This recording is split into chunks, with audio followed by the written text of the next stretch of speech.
Alberto Núñez Feijóo, muy contento de que estés aquí. Y yo también. Muchas gracias. Quiero empezar con una palabra. Es una palabra que no sé si los que la usan acá saben que se inició o se origina allá. Porque además ideológicamente la usan en los extremos, que es la palabra casta, que la usa Podemos en España y acá lo usa un grupo que está en ascenso, que son libertarios de derecha. Y plantea una especie de estigmatización de la política, de crítica a la política. ¿Y vos estás en política desde hace cuánto? En la gestión de las cosas públicas, No, en en la política política, partidista, 20 años, 21 ¿por qué años. te metiste en política? Pues porque previamente gestioné mucho tiempo cosas públicas. Me tocó hacerlo en el ámbito del partido en el que milito en este momento y en el que presido, y llegué al absoluto convencimiento de que es la mejor forma política que tenemos en España, ¿no? El Partido Popular. Por lo tanto, fue por... pues mira, desde los 29 hasta los 40 estuve como más de 10 años gestionando en el ámbito del Partido Popular y decidí por convicción afiliarme al Partido Popular y comprometerme. Pero la pregunta es previa, ¿por qué no por qué el Partido Popular? ¿Por qué la política? Que es una actividad fascinante, electrizante Sí, y muy sacrificada. sin duda. Yo creo, ¿Cuándo se te metió ese bichito en la cabeza o en el corazón? pues yo creo que de joven, por dos razones. La primera, porque vivía en un pueblo abandonado desde el punto de vista político, era un pueblo dividido en 4 fracciones de 4 ayuntamientos, porque se juntaban varios ríos y cada zona del río, cada orilla del río pertenecía a un ayuntamiento distinto. Y en segunda, porque presenciaba debates en televisión en la época de la transición española, Adolfo Suárez, Carrillo, Fraga, Felipe González, y la verdad es que aquella forma de exponer y aquella forma de hacer política me impactaron personalmente. Vamos a recordar, muchos lo saben porque tu apellido es un apellido en la Argentina que se registra claramente, pero 4 veces gobernaste Galicia con mayoría absoluta. Es decir, habiendo, vamos a decirlo así, arrasado en las elecciones 4 veces con control del Parlamento. Uno piensa que cuando a alguien le toca gobernar así, la tentación de no dialogar con nadie es fuertísima. Y Sí. sin embargo, vos te caracterizás por ser un tipo, una persona de diálogo. ¿Por qué? Cuando no hay necesidad. ¿Eh? No, yo creo que hay necesidad siempre. Siempre hay alguien Bueno, pero justificalo. que no está de acuerdo contigo y tiene una buena idea, ¿no? Y esa idea la tienes que captar, ¿no? Bueno, nosotros hemos gobernado... ¿Puede haber alguien que no esté de acuerdo con uno y que tenga una buena idea? Sí, sí, No claro. está tan de moda esa idea tuya. ¿Eh? Pero es una realidad incuestionable, ¿no? Uno no tiene siempre la verdad ni tiene el monopolio de la brillantez, ¿no? Siempre hay gente que no piensa como tú, pero puede ser brillante en algunas cosas y en otras no tanto, ¿no? Pero nosotros hemos gobernado 4 legislaturas con mayoría absoluta y dialogamos mucho con la gente porque si no la gente no te da mayoría absoluta. Y decirle la verdad a la gente, gestionar la realidad del momento en que te toca gobernar y comparecer de forma periódica para explicar decisiones a veces difíciles que tienes que adoptar, al final hay un maridaje permanente con la gente, ¿no?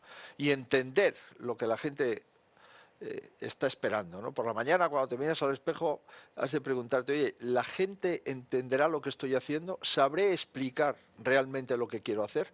¿Estaré acompañando a la gente en sus prioridades? Esa es la pregunta que creo que tiene que hacerse cualquier político. Y en un momento de la historia donde en tantas sociedades hay un problema de representación, a la luz de esta premisa que acabas de plantear, ¿qué es lo que falla? ¿Por qué la gente no entiende? Digo, el otro día hablaba con un político de acá que está al lado del presidente y me decía, estamos viendo ahora, no quiero saber más encuestas cuantitativas, miro encuestas cualitativas, porque quiero entender por qué no nos escuchan, no logramos conectar. ¿Qué es lo que pasa? Vamos a ver, quizás desde el año 8, ya han transcurrido 15 años o por ahí, tenemos una crisis permanente, ¿no? En el año 8 vino la crisis financiera. Cuando estábamos empezando a crecer, después del año 15, 16, llegó el COVID, una pandemia global, mundial, y cuando estábamos saliendo del COVID, al menos en Europa, llegó la guerra y la invasión ilegal de Rusia hacia Ucrania, ¿no? Por tanto, todas aquellas personas que tienen menos de 35 años hoy han vivido prácticamente toda su adolescencia en una crisis, ¿no? Y nosotros, lógicamente, también, ¿no? Eso es un factor determinante, ¿no? La crisis financiera, al menos en Europa, dio lugar a un populismo más de izquierdas, y la crisis financiera continuada también dio lugar a un populismo más de derechas, ¿no? Por tanto, esto creo que se ha generalizado en muchos lugares y este es el problema fundamental. Adicionalmente de las crisis, los partidos tradicionales, el centro-derecha, el Partido Popular Europeo, el Partido Socialista, pues han cometido errores, como es lógico, por desgaste de materiales, mucho tiempo liderando un país, casos concretos de corrupciones en los partidos, bueno, y eso ha ido provocando un desgaste y una erosión en los partidos. Y eso dio lugar a la política líquida, a la política de usar y tirar, a la política del tweet, a la política del Instagram, ¿no? Y el tercera cuestión, por tanto, entramos en las redes sociales. Las redes sociales cambian la vida de las personas, se puede utilizar, es una herramienta potentísima de forma correcta o incorrecta, y la política, en mi opinión, y las redes sociales, de momento, para la política las redes sociales es un instrumento que con carácter general yo calificaría de un instrumento nocivo. ¿Por qué? Porque la política no es un tweet, ni es tener muchos seguidores en Facebook, ¿no? La política es una gestión compleja, difícil. La política no puede producir novedades a la velocidad de las redes sociales. Los grandes cambios necesitan sacrificio, necesitan explicación, necesitan gestión, necesitan determinación y necesitan que un político se dé cuenta que su objetivo fundamental no es la popularidad que puede tener durante el tiempo que ejerce la presidencia de un país o la presidencia de una provincia. Lo importante para un político es cómo va a ser recordado cuando deje la presidencia del país o la presidencia de esa provincia, ¿no? Es decir, ¿qué ha aportado a la sociedad? Y probablemente ese conjunto, esa miscelánea de redes sociales, más crisis continuadas, más populismo, más defectos de los partidos tradicionales, ha dado lugar a esta política líquida y a esta política de usar y tirar. En lo que importa es pues el titular grueso, la crispación, la división, y la política es lo contrario de la crispación y de la división y del titular grueso. La política es una arquitectura sociológica para cambiar y reformar constantemente la sociedad y ser útil a la sociedad, ser útil a los ciudadanos. Pero no a los que te votan, sino a todos, porque el objetivo de un gobierno no es gobernar para los que te votan, sino para gobernar para la nación, incluido, por tanto, los que no te votan ni te votarán nunca. Pues, en mi opinión, a esos también has de pensar. Acabas de describir el fenómeno de radicalización que hay en muchas sociedades, por la izquierda y también para la derecha, digamos.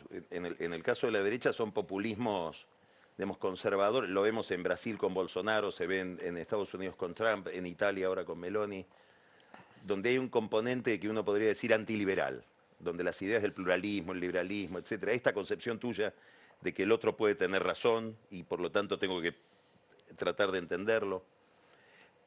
¿Cómo definirías al Partido Popular en ese universo? ¿En qué se parece, en qué no se quiere parecer? El Partido Popular ¿Y cuánto hay dentro del Partido Popular de esto, si es que hay algo? Sí. A ver, el Partido Popular nace en España con la Constitución española. Después del régimen franquista aparece la transición, los pactos de la Moncloa, la Constitución, y el Partido Popular es un partido de centro-derecha que nace con la Constitución española para defenderla, para practicarla y para preservarla. Por tanto, somos un partido claramente constitucionalista. Es un partido que está orgulloso de la transición española, aunque ahora en España haya partidos que la estén vilipendiando y la estén erosionando. Y es un partido que cree en la unidad de la nación española, aunque hay partidos en España independentistas que están gobernando de socios parlamentarios con el gobierno actual. Y es un partido, pues, ideológicamente, del centro reformista que conforma el Partido Popular Europeo y que es el primer partido de la Unión Europea. El Partido Popular es aquel partido que consigue un voto de un pescador y de un ejecutivo de un banco, que consigue el voto de un catedrático de facultad y del bedel de la facultad. El Partido Popular es un partido que tiene como objetivo la reforma y la gestión de las cosas, la gestión concreta de las cosas. Por tanto, en mi opinión, el Partido Popular es aquel que tiene como objetivo político la mejora continua de las libertades, de los derechos, de las obligaciones, la mejora continua de la economía, la mejora continua de la capacidad de emprendimiento de un país, la mejora de la educación, de la sanidad. Es un partido inconformista, un partido reformista. Y intentamos que la demagogia no forme parte de nuestros principios y de nuestros valores, y se da una circunstancia, ¿no? Después del mandato de Felipe González, que entramos en una profunda crisis y los últimos años fueron años para olvidar, pues en el año 96 gana el presidente Aznar cuando España tenía muchos problemas, devaluación de la peseta, inflación máxima, no íbamos a entrar en la Unión Europea porque no cumplíamos los parámetros de déficit, de control de deuda, etcétera. Bien, cuando volvemos otra vez a una crisis financiera negada por el gobierno socialista de Zapatero, gana el presidente Rajoy y pasa de un déficit público a un 3% de déficit, se crean 3 millones de puestos de trabajo, se equilibran las cuentas. En definitiva, cada vez que España tiene problemas serios, gana el PP. Por tanto, los españoles no ven como el partido de la reforma por el partido de la gestión, porque si no, no ganaríamos en los momentos más difíciles, ¿no? En esto que dijiste hay una cantidad de cuestiones que me gustaría ir mirando de a una. La primera es la última. Cualquiera que siga la política española con cierta atención ve que es muy razonable, muy previsible que te toque ser presidente del gobierno español en la próxima legislatura. Digamos, cuando se llame elecciones, que ganes. Y probablemente te toque gobernar desde esta plataforma que acabas de describir, que es heredar un gobierno con mucho desbarajuste económico, como le tocó a Aznar y como le tocó a Rajoy. En un contexto del que después me gustaría hablar aparte, que es el contexto de la crisis energética, la crisis de inflación, que es muy particular en Europa y en España. ¿Cómo te preparás para comunicarle, para decirle la verdad a la gente, lo que decías hoy? Sí. Para explicar que vas a tener que pedir sacrificios. No me imagino otro escenario. Lamento darte esta noticia. Ayer, vamos a ver, ayer fue domingo. Si ayer se hubiesen celebrado elecciones en España, estoy convencido que el Partido Popular ganaría las elecciones. Sí. Pero como decías, hasta noviembre del próximo año, todo parece indicar que no va a haber elecciones generales, ¿no? Es verdad que en mayo del próximo año hay elecciones en todos los municipios españoles y en la mitad de las comunidades autónomas. Va a ser un buen indicador que ocurra en esas elecciones. Cuando ganamos la primera mayoría absoluta en Galicia en el año 2009, estábamos en una profunda crisis económica, aunque el gobierno central, el gobierno socialista, negaba la existencia de la crisis y hablaba de desaceleración económica. Lo que había es un enorme parón económico que se llevó por delante todas las cajas de ahorro españolas y que se llevó por delante 9 puntos de déficit público y varios millones de puestos de trabajo, ¿no? Yo he gestionado en los momentos de dificultad. Nunca he tenido suerte, no he gestionado en momentos de bonanza económica. Es verdad que en los 13 años de mandato, pues un par de esos años, bueno, las cosas iban razonablemente bien, ¿no? Pero me tocó gestionar la crisis financiera, trabajar con un 20% menos de presupuesto anual que mis antecesores, y cuando esto empezaba a funcionar me tocó el COVID. Y gestionar el COVID y convertir a Galicia en la comunidad con menos mortalidad por 100.000 habitantes de las comunidades peninsulares de España, ¿no? Y ahora me toca pues hacer oposición en un momento en el que España tiene mucho gasto público, mucho impuesto y mucho déficit y por tanto mucha deuda. Bueno, es evidente que a los españoles le tenemos que decir la verdad. Y si tengo esa responsabilidad, lo primero que haré es decirle la verdad, pero no le diré la verdad en un discurso inaugural, no, yo le diré la verdad cada trimestre. Pero usted, esta es la situación y vamos a hacer esto para paliar esta situación. Pero usted, tenemos aquí un problema de sostenibilidad de las pensiones. En el año 2050 se incrementan las pensiones españolas en un 44% el número de pensionistas por el boom de la natalidad de los años 50, 60 y 70 y tendremos que acreditar la sostenibilidad de las pensiones tomando las decisiones oportunas. Tenemos un problema del doble de paro de la Unión Europea, por tanto el objetivo fundamental es bajar ese paro porque tenemos puestos de trabajo, demanda y sin embargo con 3 millones de parados no casa con la oferta. y tenemos un problema territorial en nuestro país, que el independentismo hoy por hoy es un movimiento fuerte en Cataluña sobre todo, y además son socios de gobierno del Partido Socialista, ¿no? Vamos a contarle la verdad a la gente, ¿no? Y sobre todo, le comentaba que lo importante es, cuando acabes tu mandato, si has sido útil a tu país. No el tiempo que duró tu mandato, sino has sido útil a tu país, ha mejorado tu país, has controlado las cuentas, has ordenado el sector público, has conseguido que tu país sea un país con más credibilidad en el exterior. ¿Es la hacienda pública española una hacienda pública solvente? ¿Has pagado lo que debes? ¿Has gastado no más de lo que tienes? La mejora de la educación se ha concretado. Tenemos un sistema educativo que se basa en el esfuerzo y que se basa en la autoridad del profesor. Bueno, todas estas preguntas me las hago porque lo que estamos preparando son las respuestas. Aparece ahora la crisis energética como consecuencia del ataque de Rusia a Ucrania, un problema de inflación que se va haciendo cada vez más acentuado. Nosotros estamos muy acostumbrados a la inflación, tenemos mensualmente la inflación que ustedes tienen en un año, pero ustedes están perdidos en medio de esa inflación.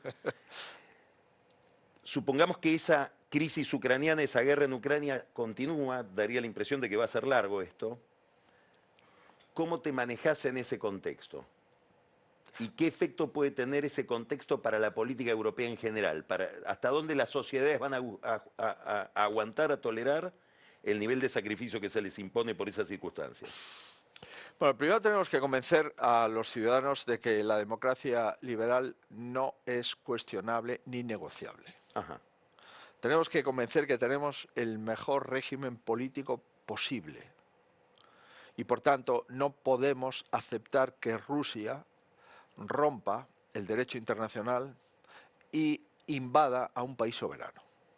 Por tanto, no podemos caer en el relativismo de que, oye, pues esto nos crea muchos problemas, vamos a dejar pues que Vladimir Putin se salga con la suya, porque ahora le toca a Ucrania y pasado le tocará a otro y después al otro, y si usted habla con un polaco, pues comprenderá que la invasión y la ocupación rusa de su nación es algo que debemos de proteger. Y eso compite contra la cuenta de gas. Sí, no, sin duda. Nosotros cometimos errores, España menos porque está más alejada del conflicto, pero la gran locomotora económica de Europa, que es Alemania, comete un error estratégico, que es abandonar su autonomía energética y vivir del gas y de los hidrocarburos rusos, ¿no?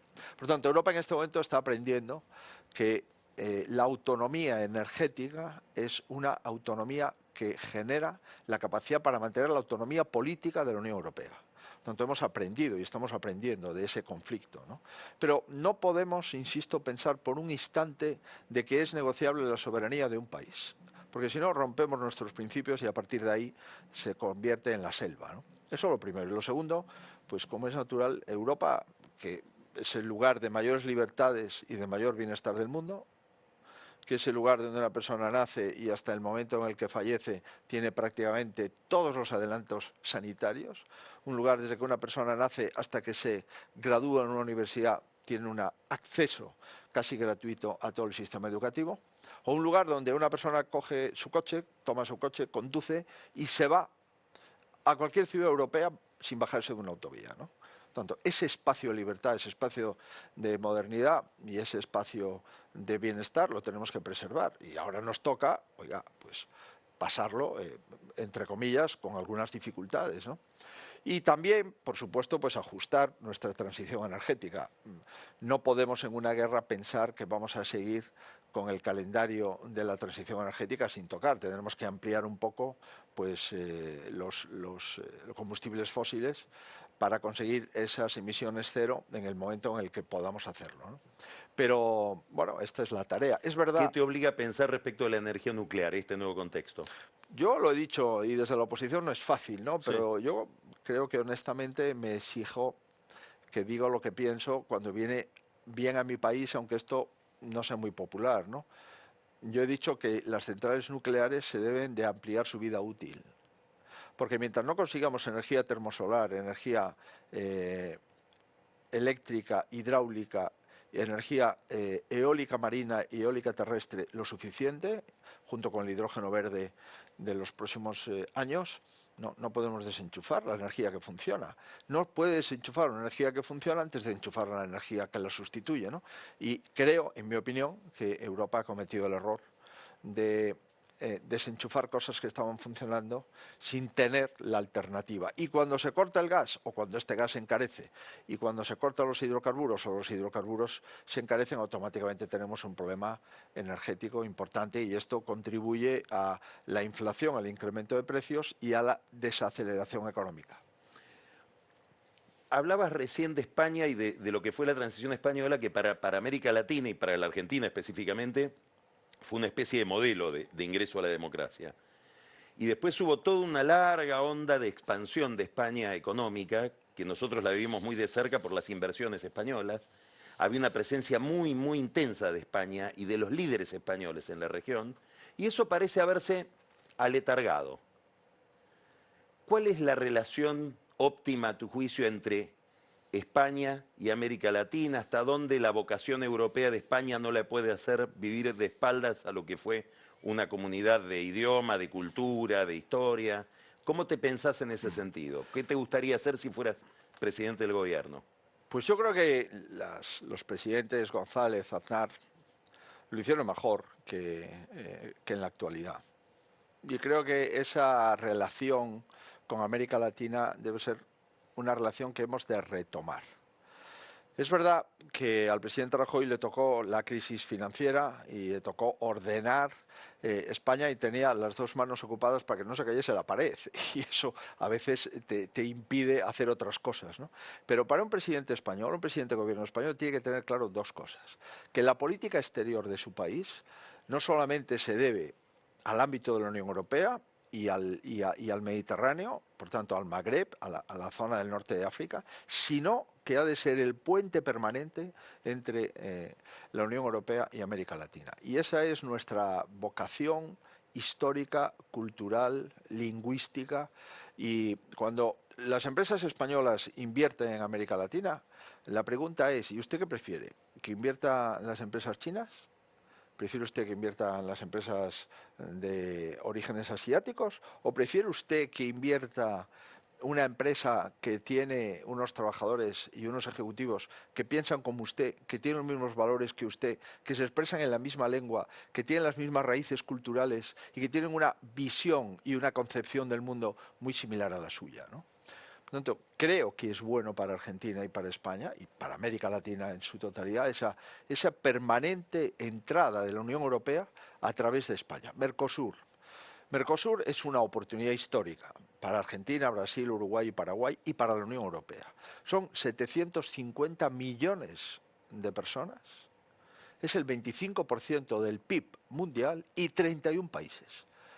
Posponer el acuerdo de Mercosur es malo.